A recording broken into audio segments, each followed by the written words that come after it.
जय हिंद दोस्तों, आज हम लोग पुनः उपस्थित हुए हैं अपने सेशन को आगे बढ़ाते हुए।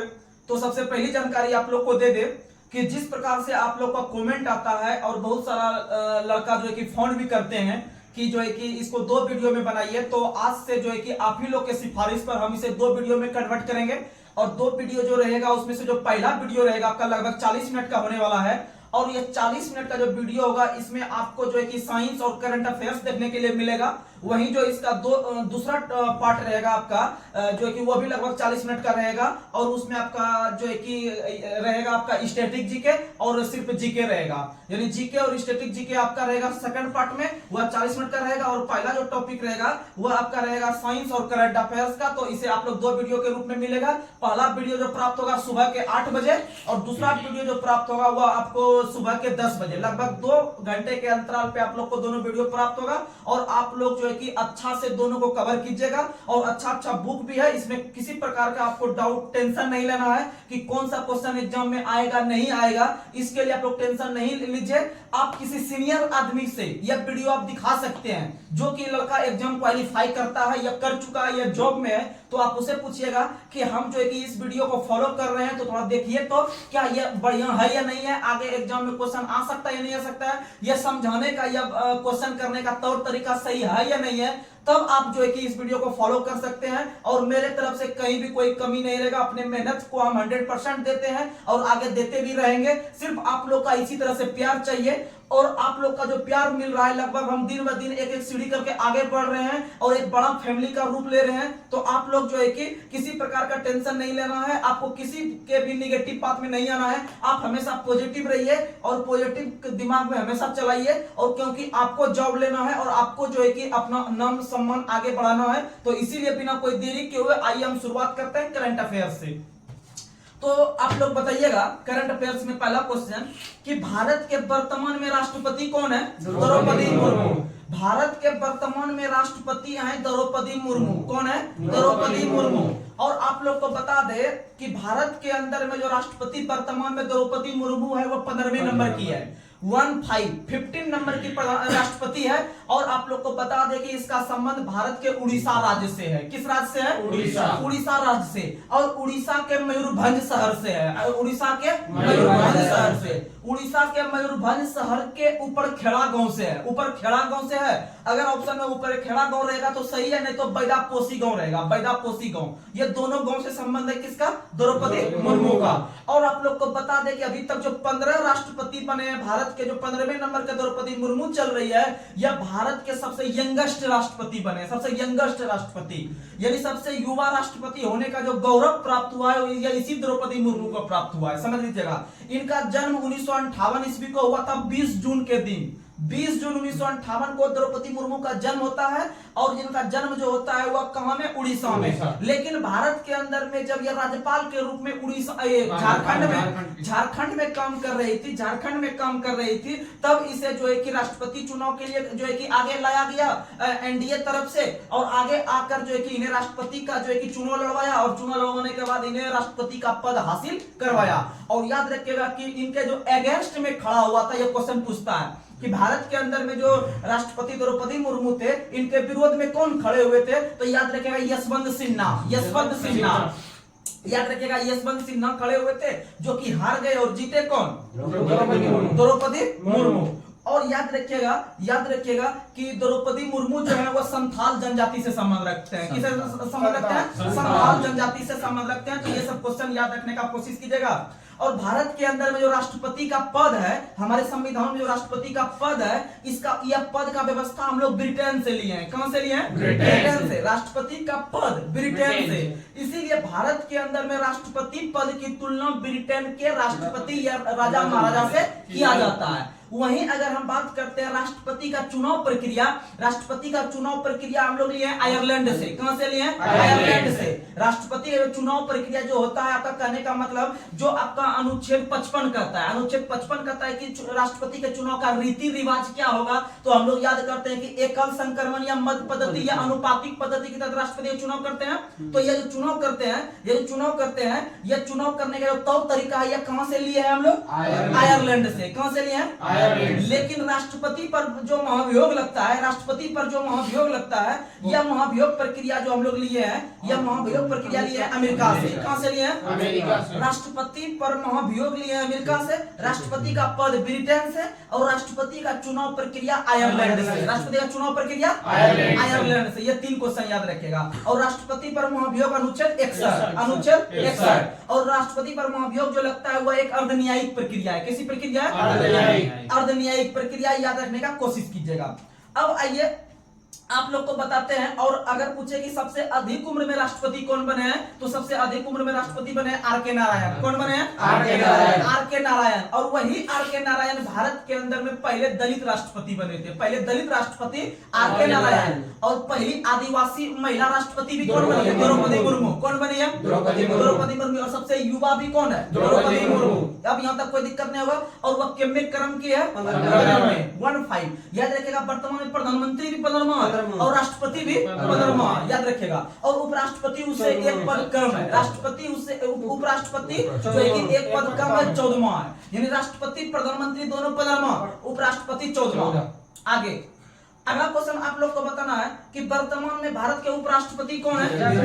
जगदीप धनखड़ है। कौन है? जगदीप धनखड़। आप लोग को बता दे कि वर्तमान समय में भारत के उपराष्ट्रपति जो है वह जगदीप धनखड़ है। वह कौन है? जगदीप धनखड़। कौन है? जगदीप धनखड़। और आप लोग को बता दे कि जगदीप धनखड़ जो था उपराष्ट्रपति बनने से पहले वह पश्चिम बंगाल के राज्यपाल के रूप में काम कर रहे थे। जैसे राष्ट्रपति द्रौपदी मुर्मू झारखंड में काम कर रहे थे, और यह कहां काम कर रहे थे? पश्चिम बंगाल में। तो याद रखिएगा जो आपका जगदीप धनखड़ है, जो जगदीप धनखड़ है वह उपराष्ट्रपति बनने से पहले पश्चिम बंगाल के राज्यपाल के रूप में काम कर रहे थे।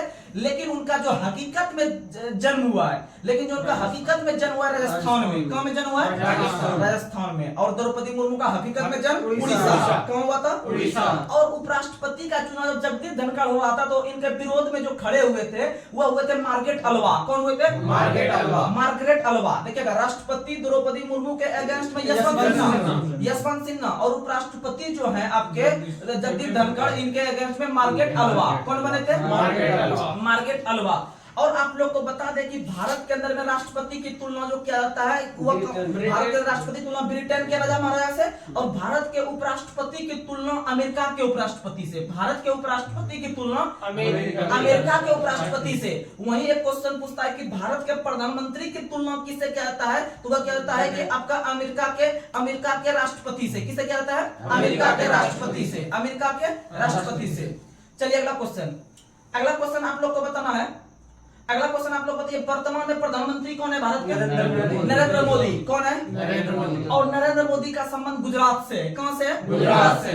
और नरेंद्र मोदी का जो जन्म हुआ था 17 सितंबर 1950 को। 17 सितंबर 1950। हम 1950 इसलिए बोल रहे हैं क्योंकि यह आजाद भारत में जन्मे भारत के पहले प्रधानमंत्री बनते हैं, जिनका जन्म 17 सितंबर 1950 को हुआ था। और याद रखिएगा, नरेंद्र मोदी जो है वह आपके जो है कि गुजरात के मुख्यमंत्री बने थे, और वहां से वो डायरेक्ट क्या बन गए? प्रधानमंत्री। और यह कितने नंबर के? 15वें नंबर के। और याद रखिएगा कि भारत के अंदर में जो सबसे कम उम्र में प्रधानमंत्री बने वो राजीव गांधी बने हैं। कौन बने हैं? राजीव गांधी। और सबसे अधिक उम्र में जो बने हैं वो मोरारजी देसाई बने हैं। वो कौन बने हैं? मोरारजी देसाई। तो याद रखिएगा, राष्ट्रपति में अगर सबसे युवा पूछे तो द्रौपदी मुर्मू। राष्ट्रपति में सबसे युवा पूछे द्रौपदी मुर्मू। वहीं अगर पूछे राष्ट्रपति में सबसे ज्यादा उम्र में पूछे तो ज्यादा उम्र में मारना है के.आर. नारायण। क्या मारना है? के.आर. नारायण। वहीं अगर प्रधानमंत्री में पूछे सबसे कम तो मारेंगे राजीव गांधी। और वहीं अगर प्रधानमंत्री में सबसे अधिक पूछे उम्र में तो क्या मारना है? क्या माना है? मोरारजी देसाई। अब भारत के पहले गैर कांग्रेसी प्रधानमंत्री भी मोरारजी देसाई। कब बनी थी? 1977 में। कब बने थे? 1977। और मोरारजी देसाई के द्वारा लिखा गया पुस्तक का नाम था नेचर क्योर। क्या नाम था? Nature cure. और याद रखिएगा कि नेचर क्योर हो गया तो मोरारजी देसाई। एक है प्रधानमंत्री पीवी नरसिम्हा राव। पीवी नरसिम्हा राव ने भी एक पुस्तक का रचना किया है जिसका नाम है द इनसाइडर। और 73वां संविधान संशोधन, 74वां संविधान संशोधन, जिसमें कि पंचायती और नगर पालिका को जोड़ा गया था, यह दोनों जो जोड़ा गया था वो पीवी नरसिम्हा राव के समय ही जोड़ा गया था 1993 में। चलिए अगला क्वेश्चन आप लोग को बताना है। अगला क्वेश्चन आप लोग बताइए, वर्तमान में भारत के मुख्य न्यायाधीश कौन है? डीवाई चंद्रचूड़। वर्तमान में भारत के जो मुख्य न्यायाधीश है सुप्रीम कोर्ट के, वो डीवाई चंद्रचूड़ है। 50 नंबर के, 50 नंबर के हैं। कितने नंबर के? 50 नंबर के हैं। और आप लोग को बता दें कि भारत के अंदर में जो पहला जो आपका सुप्रीम कोर्ट के जो अध्यक्ष बने थे या उसका जो बने थे मुख्य न्यायाधीश, वो जो बने थे आपका जो है कि जस्टिस हीरालाल जे कानिया। कौन बने थे? जस्टिस हीरालाल जे कानिया। कौन बने थे? जस्टिस हीरालाल जे कानिया। लेकिन अगर पूछे स्वतंत्र भारत में जन्मे, स्वतंत्र भारत के में जन्मे भारत के पहले मुख्य न्यायाधीश कौन थे? तो बोलिएगा कि ये जो थे आपका होमी कपाड़िया, सरोज होमी कपाड़िया। कौन थे? सरोज होमी कपाड़िया। यानी कि स्वतंत्र भारत में जन्मे भारत के मुख्य न्यायाधीश बनते, जैसे मोदी के तरह। मोदी स्वतंत्र भारत में जन्मे हैं, अब भारत के प्रधानमंत्री बन गए। उसी तरह से स्वतंत्र भारत में जन्मे हैं आपके होमी कपाड़िया, और आगे चल के वो भारत के मुख्य न्यायाधीश का रूप ग्रहण किया। तो इसका मतलब अगर पूछे सुप्रीम कोर्ट के पहले मुख्य न्यायाधीश, तो बोलेंगे आपका हीरालाल जे कानिया। पहले अगर पूछे हीरालाल जे कानिया, लेकिन स्वतंत्र भारत में जन्मे अगर पूछे पहले, तो मारेगा सरोज होमी कपाड़िया, होमी कपाड़िया। और वर्तमान समय में जो है वह है डीवाई चंद्रचूड़। कौन है? डीवाई चंद्रचूड़। और याद रखिएगा, भारत में सुप्रीम कोर्ट की स्थापना जो किया गया था वह आपका 1935 अधिनियम के तहत 1937 में, 1935 अधिनियम के तहत 1937 में। लेकिन अंग्रेज के जमाने में जब 1773 का रेगुलेटिंग एक्ट आया था, तो भारत के कलकत्ता में पहला सुप्रीम कोर्ट का स्थापना किया गया था 1774 में। और उसके जो पहले मुख्य न्यायाधीश बने थे sir Elijah Impey, sir Elijah Impey. और उसके जो 3 अन्य बने थे लेमेस्टर चैम्बर्स हाइड, लेमेस्टर चैम्बर्स हाइड। याद रखिएगा ये तीनों। उसके बाद अगर आपसे पूछे कि सुप्रीम कोर्ट में सबसे अधिक दिन तक मुख्य न्यायाधीश बनने का रिकॉर्ड किसका है, तो सबसे अधिक दिन तक जो बनने का रिकॉर्ड है वह है आपका वाईडी चंद्रचूड़। क्या नाम है? वाईडी चंद्रचूड़। सुनिएगा, वर्तमान में डीवाई चंद्रचूड़ है, वर्तमान में डीवाई चंद्रचूड़ है। इसको जब पलटाइएगा तो वाईडी चंद्रचूड़ होगा। वाईडी चंद्रचूड़ जो है वो सबसे लंबे दिन तक, सबसे लंबे। और वर्तमान में है वाईडी, लेकिन सबसे लंबे दिन तक था डीवाई चंद्रचूड़। कौन था? डीवाई चंद्रचूड़। वहीं सबसे कम दिन तक जो था, सबसे कम दिन तक था कमल नारायण। कौन था? कमल नारायण। सबसे कम दिन तक कमल नारायण। याद रखिएगा। और याद रखिएगा, भारत के अंदर में जो पहले दलित मुख्य न्यायाधीश बने हैं, वो दलित बने हैं आपके केजी बालकृष्णन। याद रखिएगा।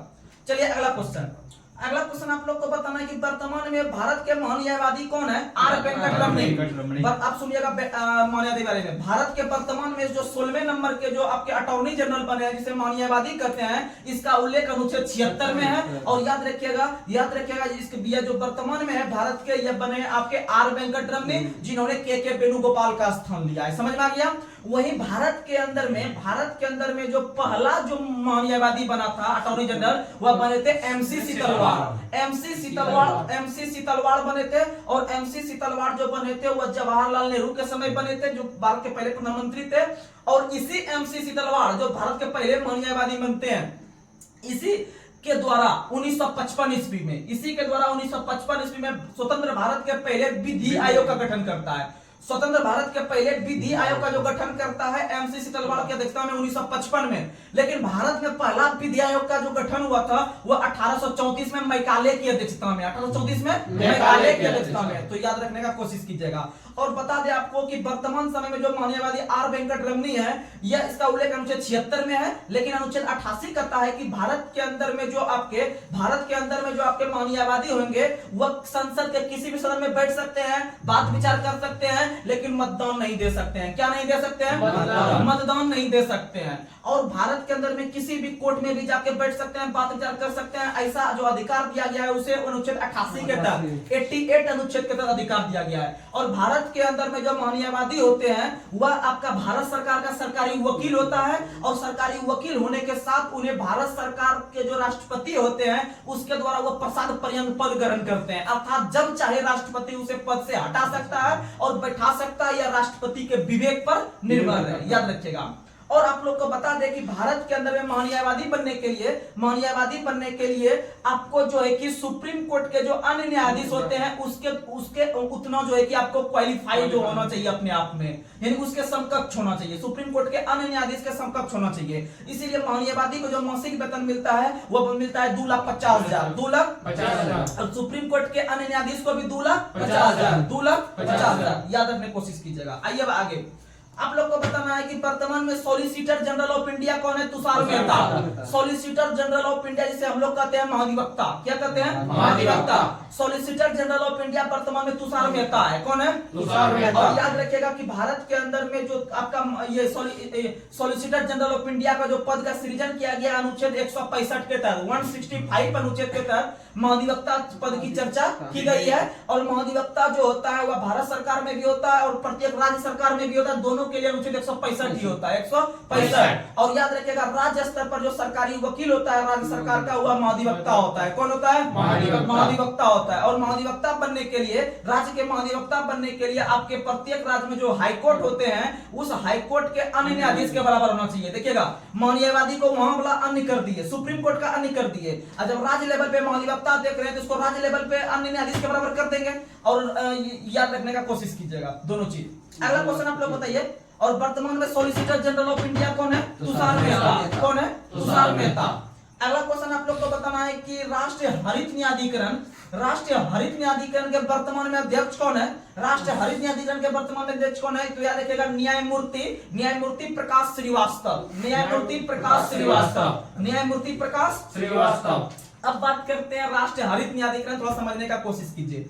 देखिएगा, भारत सरकार के द्वारा देख रहे होंगे कि प्रदूषण को लेकर समय समय पर बहुत प्रकार के कदम उठाए जाते हैं। तो उसी में से याद रखिएगा कि जितना भी प्रकार का प्रदूषण है उसे कम करने के लिए, स्पेशली वायु प्रदूषण वगैरह, वायु प्रदूषण सबको कम करने के लिए सन 2010 में कब? 2010 में जब राष्ट्रीय हरित न्यायाधिकरण का बात करेंगे तो माइंड में आ जाना चाहिए 2010 ईस्वी। कौन आना चाहिए? 2010। क्योंकि 2010 ईस्वी में 18 अक्टूबर के दिन भारत सरकार के द्वारा एनजीटी का स्थापना किया गया। NGT national green tribunal. इसका मुख्यालय नई दिल्ली में है। इसका मुख्यालय कहाँ है? नई दिल्ली में है। और याद रखिएगा इसका जो चार अन्य जो ब्रांच बनाया गया है भारत के अलग अलग क्षेत्र में, तो जिसमें से एक है भोपाल, एक है पुणे, एक है कलकत्ता और एक है चेन्नई। लेकिन इसका मेन जो हेडक्वार्टर है वो दिल्ली में है। तो कम से कम आप इतना याद रख के चलिएगा, एग्जाम में पूछा हुआ क्वेश्चन है कि एनजीटी का स्थापना कब हुआ है? 2010 में। कब हुआ है? 2010 में, याद रखें। और इसके वर्तमान में अध्यक्ष जो है वो न्यायमूर्ति प्रकाश श्रीवास्तव। और जो एनजीटी के जो अध्यक्ष बनते हैं वह आपके न्यायाधीश बनते हैं। कौन बनते हैं? न्यायाधीश। रिटायरमेंट या सेवानिवृत्ति न्यायाधीश कहते हैं।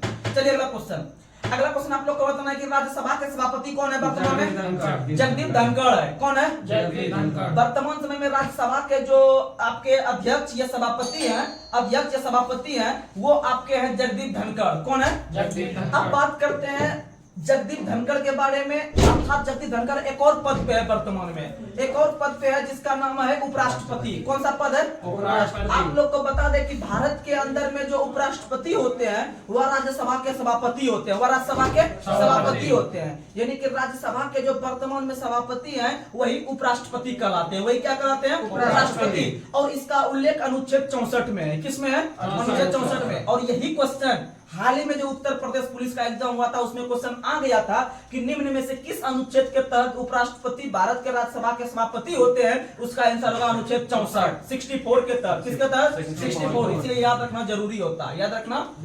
अगर हम देखते हैं अनुच्छेद 63, तो अनुच्छेद 63 भारत का एक उपराष्ट्रपति होगा। अनुच्छेद 63 भारत का एक उपराष्ट्रपति होगा। लेकिन जैसे अगला 64 हम देखते हैं तो अनुच्छेद 64 कहता है कि भारत के अंदर में जो उपराष्ट्रपति होते हैं वो राज्यसभा के सभापति होते हैं, याद रखिएगा। और जो उपराष्ट्रपति होते हैं वही राज्यसभा के सभापति वर्तमान में भी होंगे। यानी एक उपराष्ट्रपति जगदीप धनखड़ बैठे हुए हैं और राज्यसभा के सभापति के रूप में भी कौन बैठे हुए हैं? जगदीप धनखड़। और उनको जो ऐसा अधिकार प्राप्त है अनुच्छेद 64 के तहत। किसके तहत? 64। अगला क्वेश्चन आप लोग बताइए। अगला क्वेश्चन आप लोग को बताना है कि वर्तमान समय में राज्यसभा के उपसभापति कौन है? तो वर्तमान में राज्यसभा के उपसभापति हैं हरिवंश नारायण सिंह।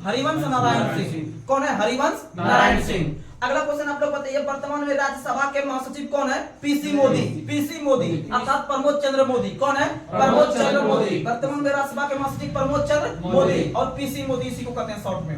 अगला क्वेश्चन आप लोग को बताना है कि वर्तमान में जो राज्यसभा के नेता विपक्ष के नेता है वो अभी पद खाली है। वर्तमान में राज्यसभा के जो विपक्ष के नेता है, राज्यसभा में जो विपक्ष के नेता है उसका पद अभी खाली है। तो आप लोग को कम से कम इतना याद रखना पड़ेगा कि आपका जो है कि राज्यसभा के पहले विपक्ष के नेता कौन थे। राज्यसभा के पहले विपक्ष के नेता कौन थे? तो याद रखेगा कमलापति त्रिपाठी थे। कमलापति त्रिपाठी राज्यसभा के पहले विपक्ष के नेता कमलापति त्रिपाठी। वहीं लोकसभा के पहले विपक्ष के नेता थे राम सुभग सिंह। एग्जाम का आया हुआ क्वेश्चन है कि लोकसभा के पहले विपक्ष के नेता कौन बने थे? तो बने थे आपके कौन बने थे? राम सुभग सिंह लोकसभा के पहले विपक्ष के नेता। अच्छा, लोकसभा के वर्तमान में अध्यक्ष कौन है? ओम बिरला। लोकसभा के वर्तमान में अध्यक्ष ओम बिरला। कौन है? ओम बिरला। और लोकसभा के जो पहले अध्यक्ष बने थे जीवी मौलंकर। लोकसभा के पहले अध्यक्ष जीवी मौलंकर, जिसे हम लोग पूरा नाम कहते हैं गणेश वासुदेव मौलंकर। चलिए अगला क्वेश्चन आप लोग को बताना है कि वर्तमान में भारत के मुख्य चुनाव आयुक्त कौन है? वर्तमान में भारत के मुख्य चुनाव आयुक्त राजीव कुमार। कौन है? राजीव कुमार। ये 25वें नंबर के हैं। कितने नंबर के? 25वें। और 25वें नंबर के जो राजीव कुमार है, इसका मतलब वर्तमान में तुमको याद हो गया।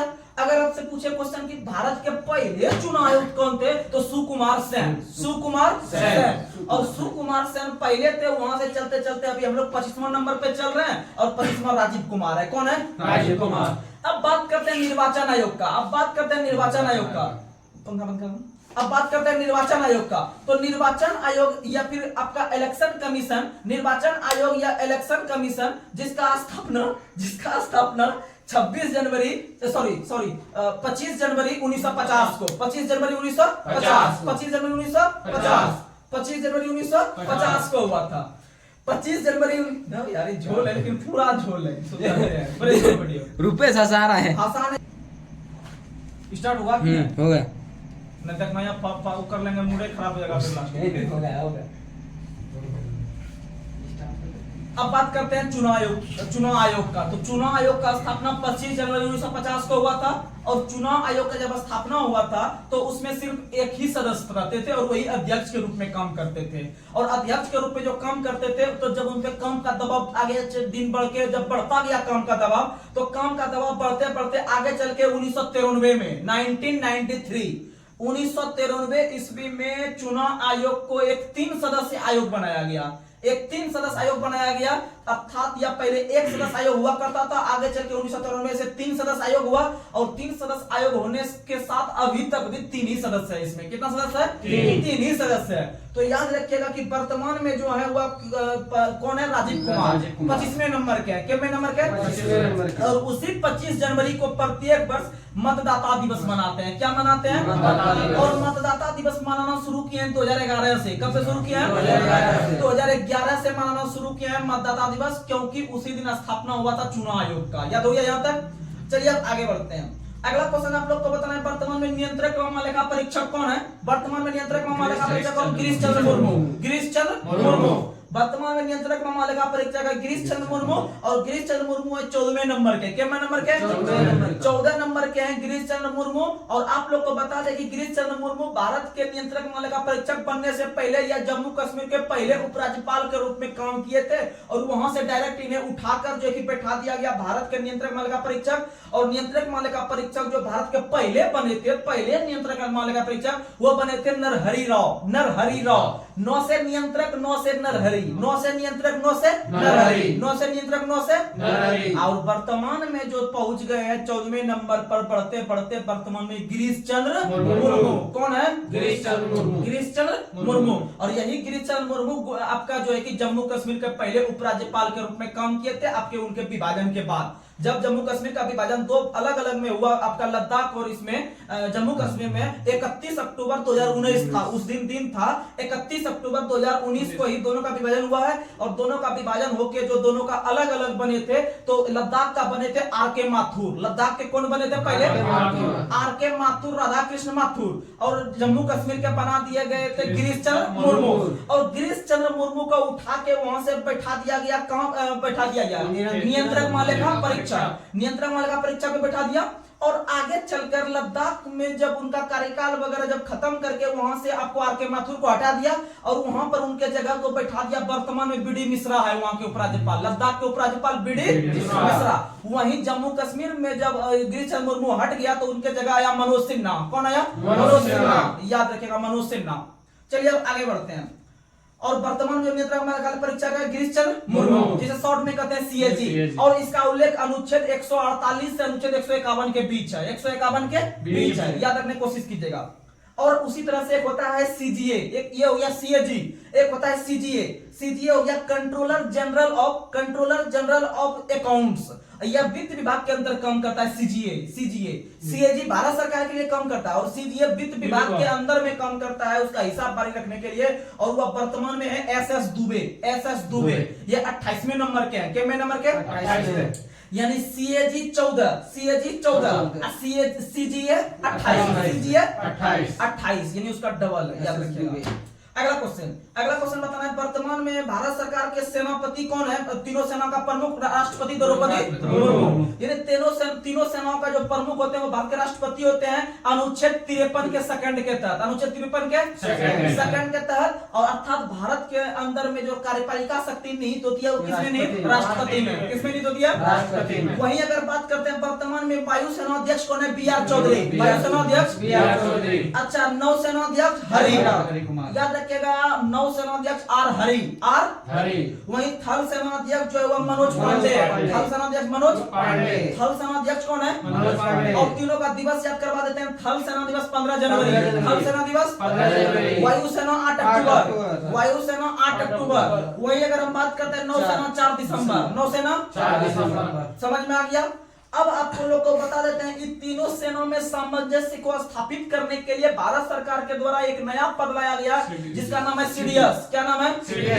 CDS, chief of defence staff, chief of defence staff. और इस पद पर बैठने वाले पहले भारत के जो व्यक्ति बने थे वो व्यक्ति अभी हम लोगों के बीच नहीं है, जिनका नाम था जनरल बिपिन रावत। जनरल बिपिन रावत वो हवाई दुर्घटना में वो शहीद हो गए, अब हम लोगों के बीच नहीं है। और जनरल बिपिन रावत का जो ओरिजिनल घर था, उसका घर जो था, उनका जो घर था वो उत्तराखंड था। कहाँ था? उत्तराखंड। और वह गोरखा बटालियन से संबंध रखते थे। किससे संबंध रखते थे? गोरखा बटालियन से संबंध रखते थे। और याद कीजिएगा, जनरल बिपिन रावत हो गए, वो उनके जाने के बाद उत्तर प्रदेश सरकार ने एक सैनिक स्कूल का नाम उनके नाम पे रखा, जिसका नाम है मैनपुरी सैनिक स्कूल। मैनपुरी सैनिक स्कूल उत्तर प्रदेश में है, उसका नाम बदलकर जनरल बिपिन रावत के नाम पर रख दिया गया, याद रखिएगा। और याद रखिएगा इनके जाने के बाद जो भारत के जो दूसरे नंबर के सीडीएस बने हैं वह आपके बने हैं, कौन बने हैं? जनरल अनिल चौहान बने हैं, जो वर्तमान में भारत के सीडीएस हैं। और याद रखिएगा कि अनिल चौहान ने एक पुस्तक लिखा है जो बार बार एग्जाम में आता है। इस पुस्तक का नाम है न्यूक्लियर अटैक। क्या नाम है? न्यूक्लियर अटैक नामक पुस्तक के लेखक है अनिल चौहान। कौन है? अनिल चौहान। अच्छा, आप लोग से क्वेश्चन पूछते हैं कि वर्तमान में भारत के गृह सचिव कौन है? अजय कुमार भल्ला। गृह सचिव, गृह यानी घर, घर के बाहर में सिक्योरिटी के लिए आदमी को भला लेके खड़ा रखे हैं, भला लेके। तो याद रखेगा गृह सचिव अजय कुमार भल्ला। वहीं अगर हम बात करते हैं वर्तमान में भारत के राष्ट्रीय सुरक्षा सलाहकार कौन है? अजित डोभाल। भारत के जो मास्टरमाइंड है, इसका माइंड कोई अभी तक उतना पकड़ नहीं पाया है। क्या सोच लेगा, यानी कि कैसे भारत सरकार ने उसे रखा हुआ है अभी तक 2014-16 से ही ये अपने पद पे बने हुए हैं। अजित डोभाल भारत के राष्ट्रीय सुरक्षा सलाहकार हैं, भारत के राष्ट्रीय सुरक्षा सलाहकार, याद रख लीजिएगा। अजित डोभाल है जो 5वें नंबर के हैं। कितने नंबर के हैं? 5वें नंबर के। अच्छा, आप लोग को बताना है कि वर्तमान में भारत के जो सीबीआई के जो निदेशक है वो कौन है? प्रवीण सूद। सीबीआई के निदेशक प्रवीण सूद है। और सीबीआई का स्थापना 1963 में, सीबीआई का स्थापना 1963 को सीबीआई का स्थापना। अच्छा, आप लोग बताइए वर्तमान में आईबी के निदेशक कौन है? Tapan Kumar Deka. IB Intelligence Bureau. और याद रखिएगा इंटेलिजेंस ब्यूरो का स्थापना 1887 को हुआ है। कब हुआ?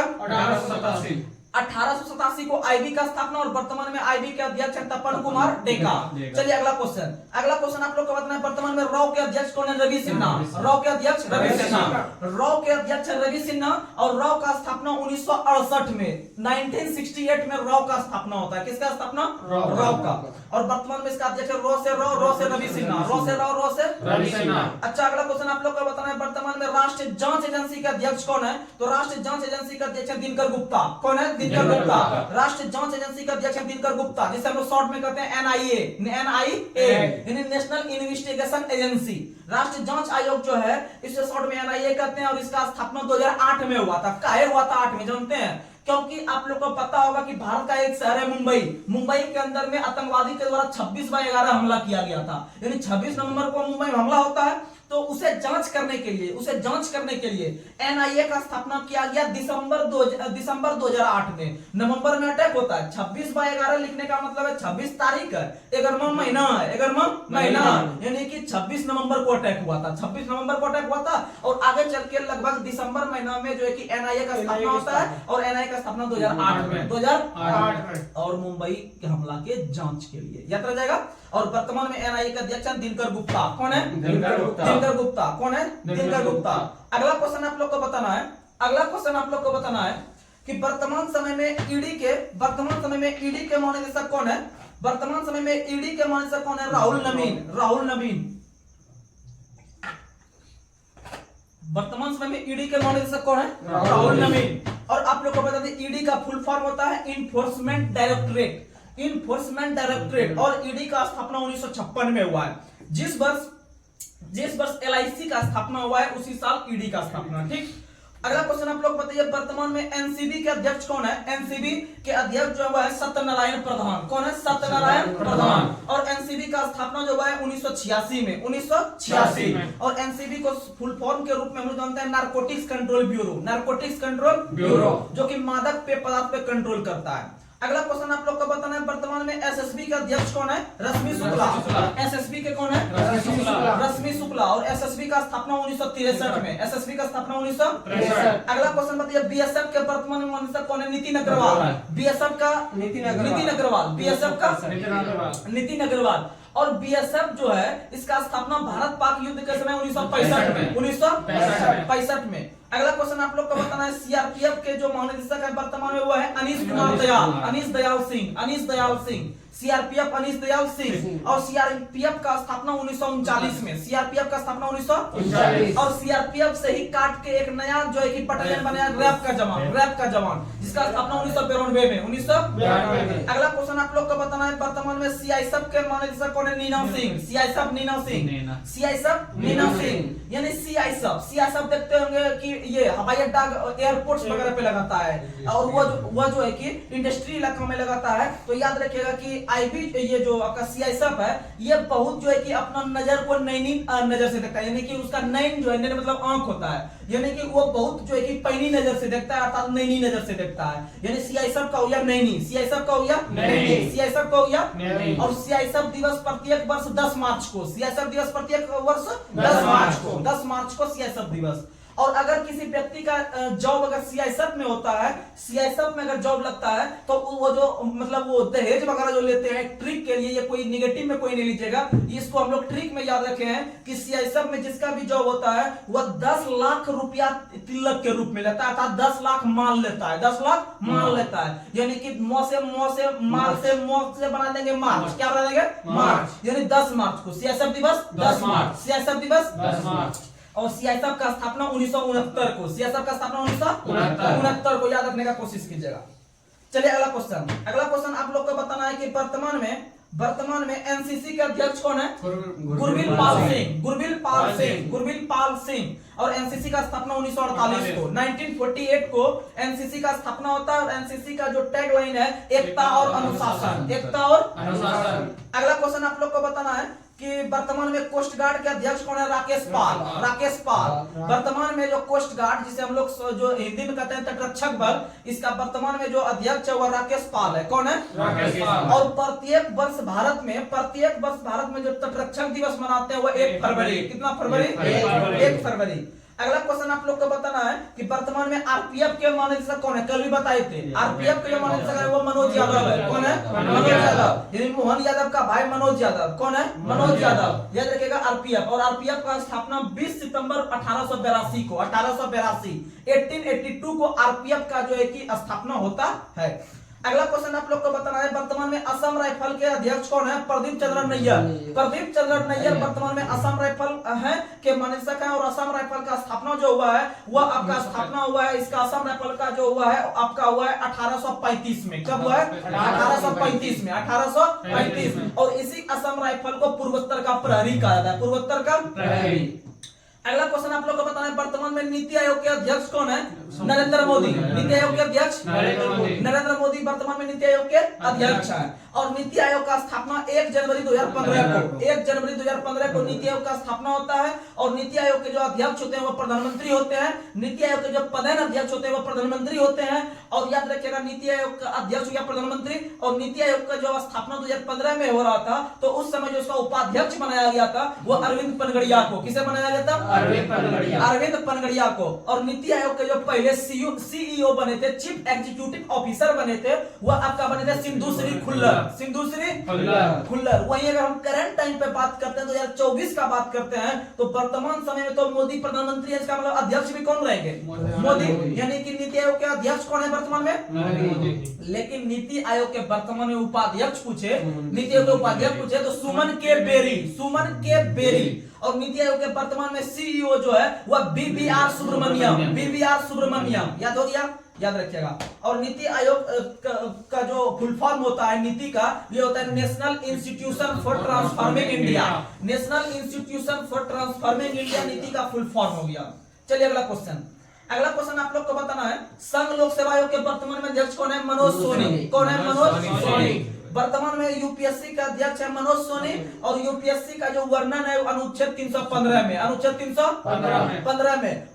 और वर्तमान में जो इसके अध्यक्ष है मनोज सोनी। और यूपीएससी का जो स्थापना किया गया है भारत में 1926 में, 1926 में ली आयोग के सिफारिश पर। किस आयोग की सिफारिश पर? ली आयोग के सिफारिश पर किया गया है आपका नीति आयोग का यूपीएससी संघ लोक सेवा आयोग का स्थापना ली आयोग के सिफारिश पर 1926 में। और यह 1919 अधिनियम के तहत, 1919 अधिनियम। अच्छा, आप लोग बताइए, वर्तमान में राष्ट्रीय महिला आयोग के अध्यक्ष कौन है? रेखा शर्मा। रेखा शर्मा वर्तमान में राष्ट्रीय महिला आयोग के अध्यक्ष है रेखा शर्मा। और रेखा शर्मा जो राष्ट्रीय महिला आयोग के अध्यक्ष है, ये 90 नंबर के हैं। कितने नंबर के? 90। और राष्ट्रीय महिला आयोग का स्थापना 1992 में, 1992 में आपका हुआ है। किसका स्थापना? महिला आयोग का। और महिला आयोग का जो अध्यक्ष का कार्यकाल होता है सामान्यतः 3 वर्ष, सामान्यतः 3 वर्ष। और सेबी के अध्यक्ष का कार्यकाल भी 3 वर्ष, सेबी के अध्यक्ष कार्यकाल भी 3 वर्ष। और राष्ट्रीय मानवाधिकार आयोग के अध्यक्ष कार्यकाल भी 3 वर्ष। कितना वर्ष? 3 वर्ष। याद रखने का कोशिश कीजिएगा। और याद रखिएगा कि वर्तमान में जो राष्ट्रीय महिला आयोग के अध्यक्ष हैं आपके, वो कौन है? रेखा शर्मा। अगला क्वेश्चन, राष्ट्रीय पिछड़ा वर्ग आयोग का स्थापना कब हुआ है? 1993। 1993 में आपका राष्ट्रीय पिछड़ा वर्ग आयोग, जिसे हम लोग कहते हैं ओबीसी। क्या कहते हैं? ओबीसी। और याद रखिएगा, ओबीसी को जो जगह दिया गया अनुच्छेद 338 के ख में, 338 के ख में। अनुच्छेद 338 में ये आपका 338 में अगर हम देखें 338 में, तो 338 अनुच्छेद में है अनुसूचित जाति, अनुसूचित जाति। और 338 के क में, 338 के क में अनुसूचित जनजाति। वहीं 338 के ख में जो है उसमें ओबीसी है, ओबीसी आयोग। और ओबीसी आयोग का स्थापना 338 के ख में किया गया है। और याद रखिएगा कि इससे संबंधित जो आपका आयोग है वो उसका निर्माण भी 1993 में हुआ है। कब हुआ है? अगला क्वेश्चन आप लोग को बताना है, 7वें वेतन आयोग के अध्यक्ष कौन है? ए.के. माथुर। 7वें वेतन आयोग जो 7th पे कमीशन है, इसका जो स्थापना, ये जो मतलब वर्तमान अध्यक्ष है वो ए.के. माथुर है। कौन है? ए.के. माथुर। चलिए अब अगला साइंस पे जाते हैं। साइंस में आप लोग को बताना है, जीव विज्ञान का पिता किसे कहता है? अरस्तु। जीव विज्ञान का पिता अरस्तु। प्राणी विज्ञान का पिता भी अरस्तु। देखिएगा, जीव विज्ञान का पिता भी अरस्तु। और प्राणी विज्ञान जिसे हम लोग जूलॉजी कहते हैं शॉर्ट में, जो है कि उसके पिता भी अरस्तु। कौन है? अरस्तु।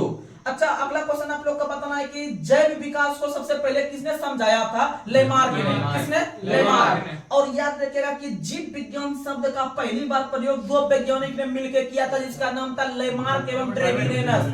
लेमार्क एवं ट्रेविरेनस के द्वारा जो कि पहली बार जीव विज्ञान शब्द का प्रयोग 1801 में किया गया था, 1801 में। याद रखने की कोशिश।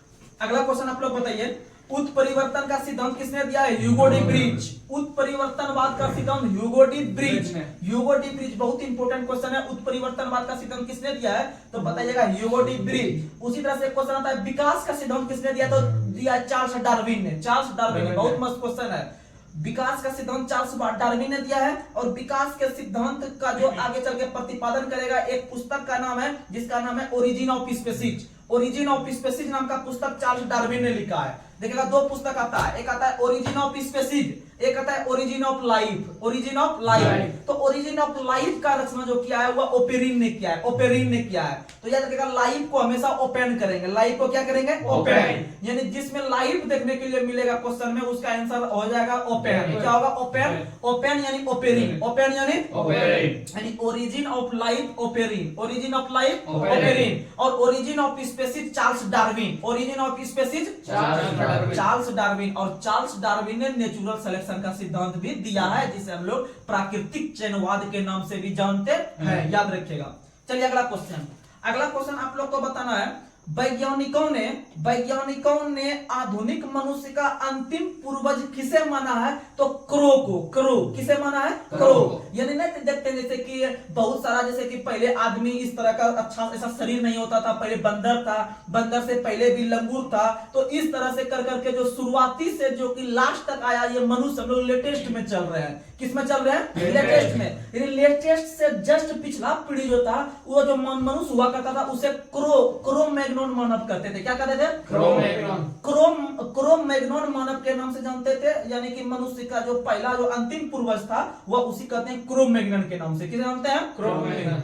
और वर्तमान समय में हम लोग भी होमो सेपियंस के रूप में, किस रूप में है? होमो सेपियंस। अर्थात मनुष्य का जो वैज्ञानिक नाम है वो होमो सेपियंस। क्या नाम है? होमो सेपियंस।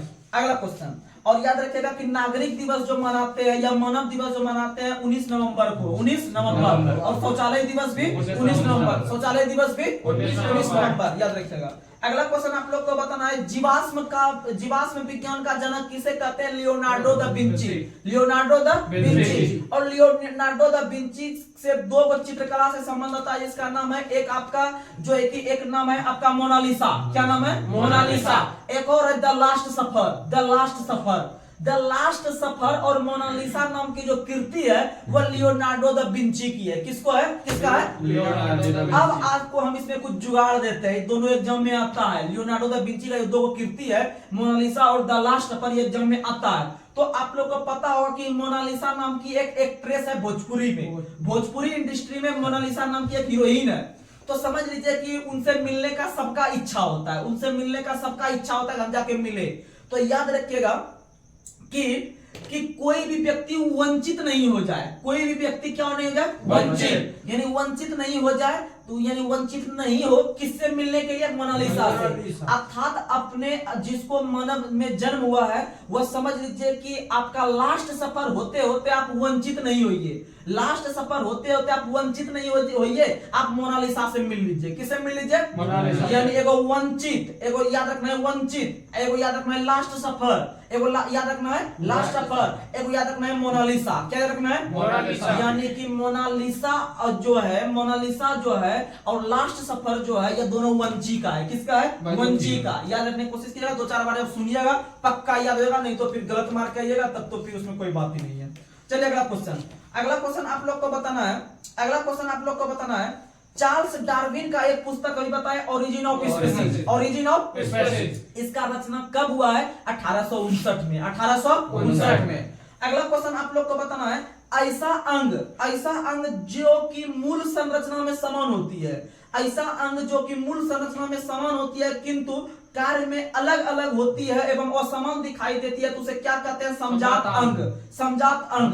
जैसे कि आप लोग को पता होगा, कि पक्षी के पंख और घोड़ा का अग्रपात, पक्षी के पंख और घोड़ा का अग्रपात जो है वह समजात अंग का उदाहरण है। इस पे टॉपिक का वीडियो बनाएंगे तो आपको और अच्छा समझ में आ जाएगा। तो फिलहाल आप समझिए कि जिसकी मूल संरचना समान होती है उसे समजात कहते हैं। क्या कहते हैं? समजात। और जैसे कि आप लोग को पता होगा, मनुष्य की बाजू और गाय का जो अग्रपात होता है वह भी आपका समजात अंग का उदाहरण है।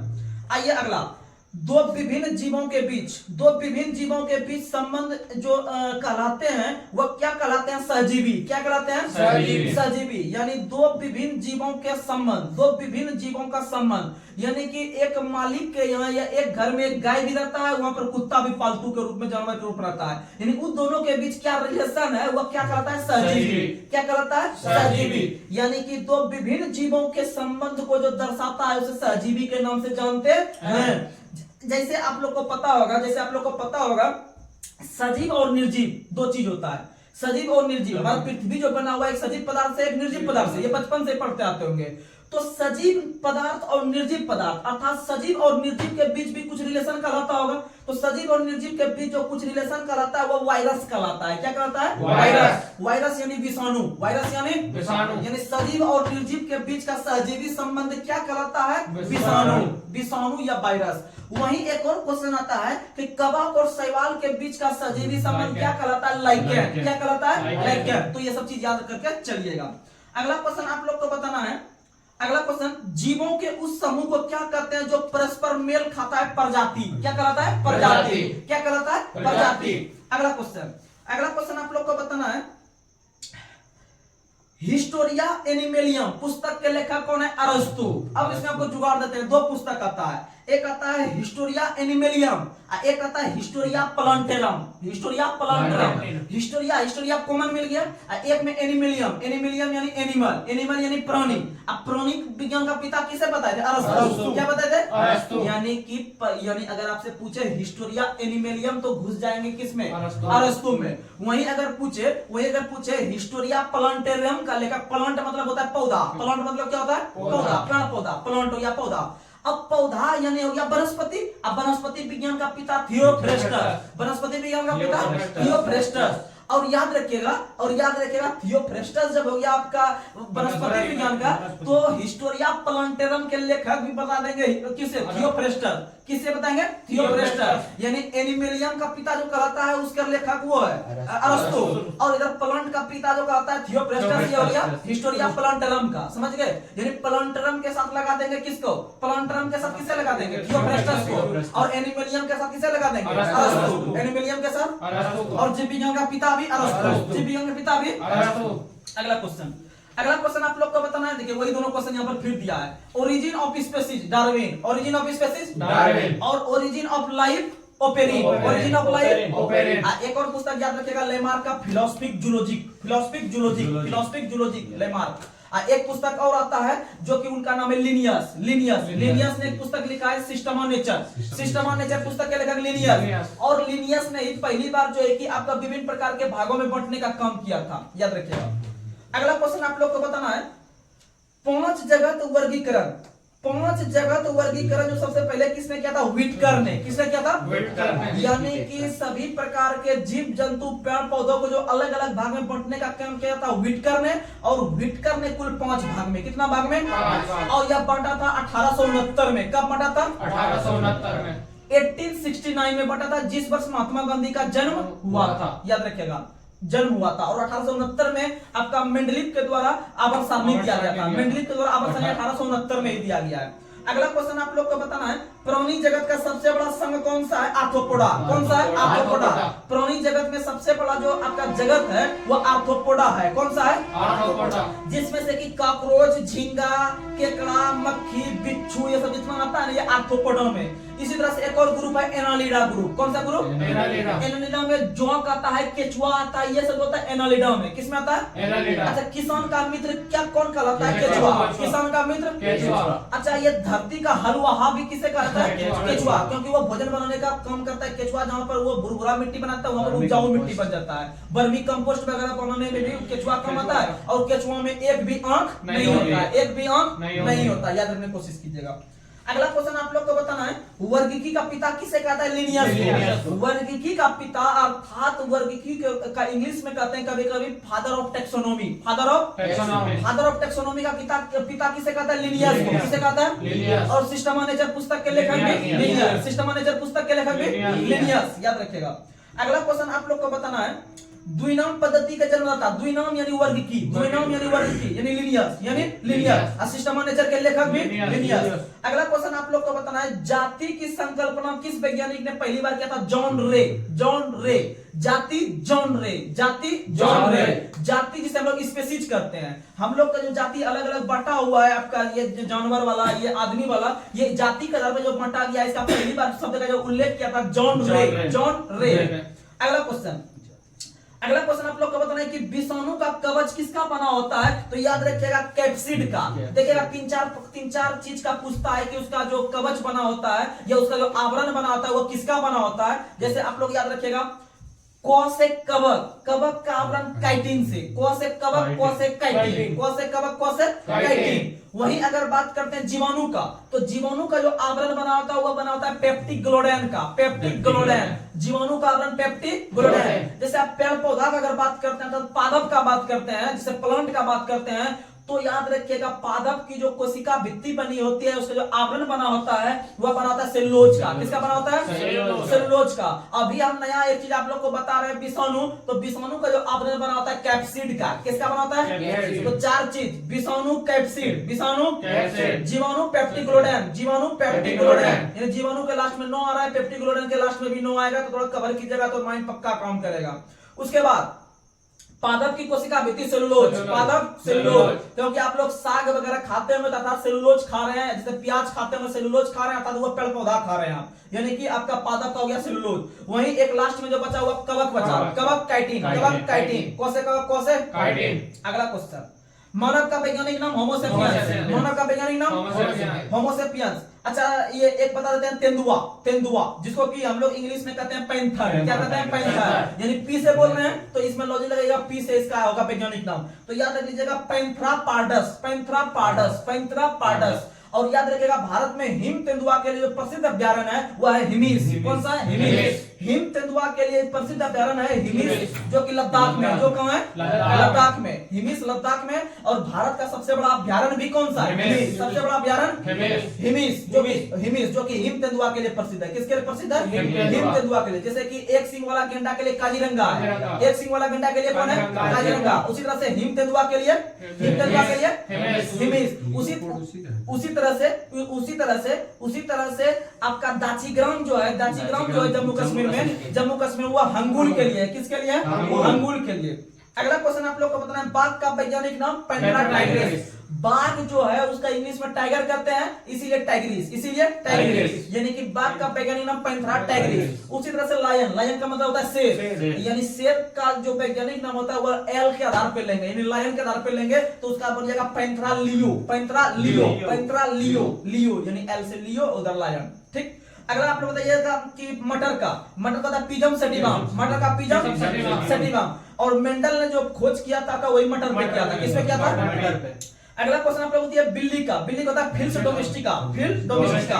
अगला क्वेश्चन आप लोग को बताना है मेढक का, रानाटिग्रिना, मेढक का, मेढक का। और मेढक में हृदय 3, मेढक में हृदय 3, क्योंकि मेढक की आकृति त्रिकोण होती है। मेढक की आकृति समोसा के तरह, और समोसा 3 कोना होता है। समोसा में कितना कॉर्नर? 3। यानी कि मेढक की आकृति जो हृदय बटा होता है कितने भाग में? 3 भाग में। अब मनुष्य 4, मनुष्य 4, मनुष्य 4। और नीलय में जो होता है वो शुद्ध रक्त, नीलय में शुद्ध रक्त। अगला क्वेश्चन, अगला क्वेश्चन आप लोग को बताना है, धान का वैज्ञानिक नाम ओरिजा सेटिवा, धान का वैज्ञानिक नाम ओरिजा सेटिवा, धान का वैज्ञानिक नाम ओरिजा सेटिवा। अब भारत की मुख्य खाद्य फसल धान, भारत की मुख्य खाद्य फसल धान। और धान जो होता है सबसे अधिक छत्तीसगढ़ में, सबसे अधिक छत्तीसगढ़। धान का कटोरा भी छत्तीसगढ़, धान का कटोरा छत्तीसगढ़। लेकिन क्वेश्चन पूछेगा कि प्रायद्वीप भारत का धान का कटोरा आंध्र प्रदेश, प्रायद्वीप भारत में धान का कटोरा आंध्र प्रदेश। क्योंकि आप लोग को पता होगा कि कृष्णा और गोदावरी का जो डेल्टा है वहां पर धान सबसे अधिक होता है, धान सबसे अधिक होता है। इसीलिए अगर पूछे प्रायद्वीप भारत में आंध्र प्रदेश, और ओवरऑल भारत में जो कहा जाता है वह कहा जाता है छत्तीसगढ़ को।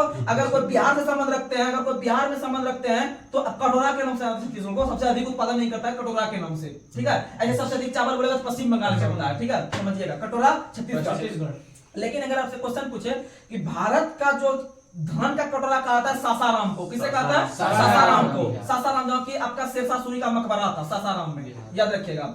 और इधर यूपी पुलिस में अगर एग्जाम में बैठे होंगे तो क्वेश्चन पूछा गया था कि आपका जो ये औरंगजेब का जो मकबरा था वो किस शहर में? सिकंदरा में। कहां था? सिकंदरा में। ये क्वेश्चन पूछा गया था, इसलिए सब याद रखिएगा।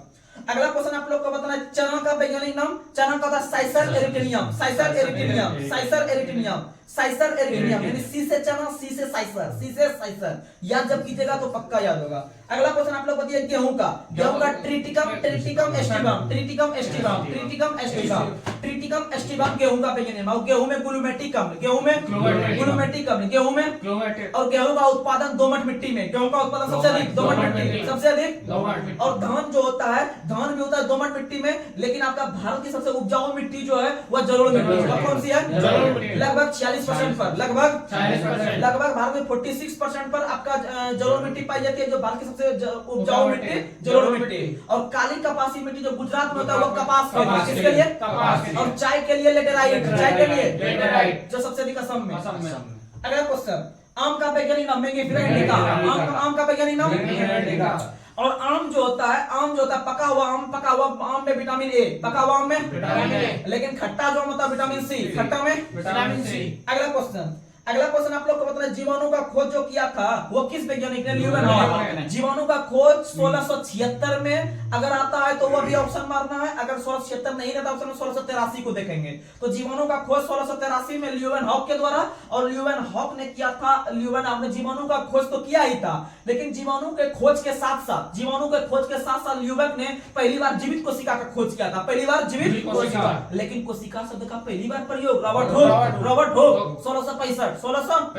चलिए, तो आज साइंस तो यहीं पर हम समाप्त कर रहे हैं साइंस को, और अगला वीडियो आप लोग के पास आएगा जीके जीएस का। तो आप लोग जो है कि 2 घंटा के अंतराल पे पुनः उसे देखिएगा, तो आप लोग को बहुत अच्छी तरीका से तैयारी हो जाएगा। आप लोग समय ले रहे हैं, लेकिन आपका तैयारी सबसे जबरदस्त होगा, इसका कोई जोड़ नहीं रहेगा। धन्यवाद।